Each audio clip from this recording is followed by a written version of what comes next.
Control was one of the best games of 2019. Now, we did not include it in our best games of 2019 roundup because none of us had played it until then, since we're all poor and we have no time. But now I have played the game, so I'm here to tell you all about Control. The story of Control is a weird one, and I mean that in the best way.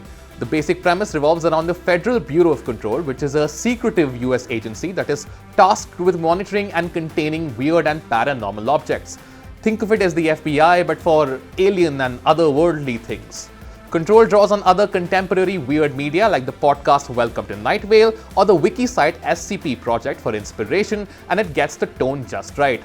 So you are Jessie Faden, a woman who comes into the FBC building searching for her lost brother, but is then immediately somehow made the new director of the federal agency.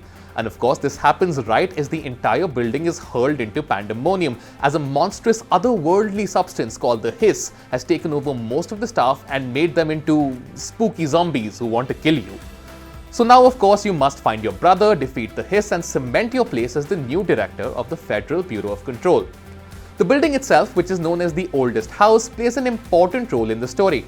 It famously cannot be found by anyone. It doesn't actually physically exist in any one place, although it's vaguely said to be in New York.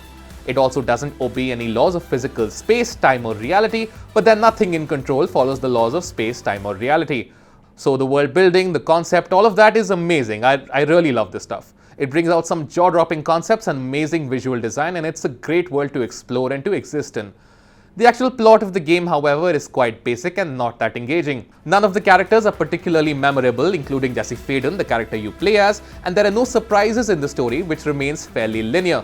I think the world building makes up for it though, so I will still give this story an 8 out of 10. So that's it for the story, but how does it play? Well, Control is a third-person action game. I won't exactly call it a shooter, although you can shoot guns if you so desire. Structurally, it's set up like a Metroidvania. So the building, the oldest house, is like an open world of sorts, and after the initial level you're free to explore it. But at the beginning, most areas will be cut off from you since you cannot reach them yet. As you progress through the game and gain new powers and abilities, more and more of the game world will be accessible to you. You can also go back and explore some of the older areas after getting new powers to unearth some secrets.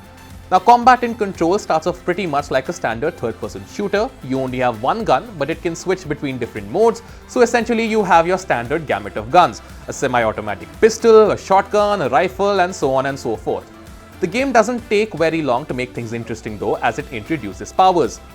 The powers in this game aren't really all that inventive. The most innovative one, in fact, is the power you get first: launch. You can pick up any object and hurl it at your enemies, which deals some heavy damage, and I personally much prefer it to shooting. If no objects are lying around, you can break off parts of the wall or floor to throw at enemies, which feels really good. The other powers include your standard dash function to evade enemy attacks and help in some platforming sections, and a shield that can protect you from any attacks. And later on into the game, the ability to fly, which really opens up the combat. The combat is varied and it doesn't get boring, which is nice because there's not much else to do in this game. There's some exploration, some platforming, and some light puzzles, but it's mostly all filler.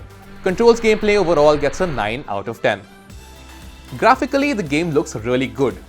Technically, it looks good, textures are sharp, and character models look good, although animation can just be a little bit stilted, but where the game really shines is art design.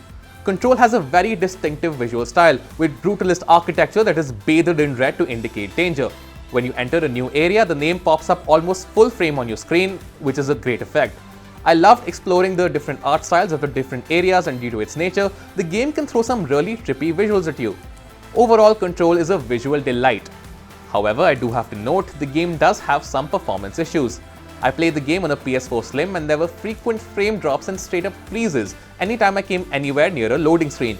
It's not enough to completely spoil your experience, and you should be able to play it smoothly for the most part, but sometimes when there are too many enemies on screen or too many particle effects because of all the objects whizzing around, the frame rate drops get very noticeable. And it's been quite a long time since the game released, they haven't patched it yet, so my hopes for it getting better are not high.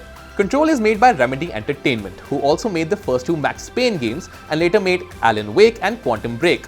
With Control, it feels like Remedy has found that formula again. Control feels good to play. Even after you finish the game, you want to go back and get another round with some enemies for the free-flowing combat. And of course, it helps that the game has this atmosphere of mystique to throw at you. It's one of the best action games of the generation for my money, and I give it a solid 8 out of 10.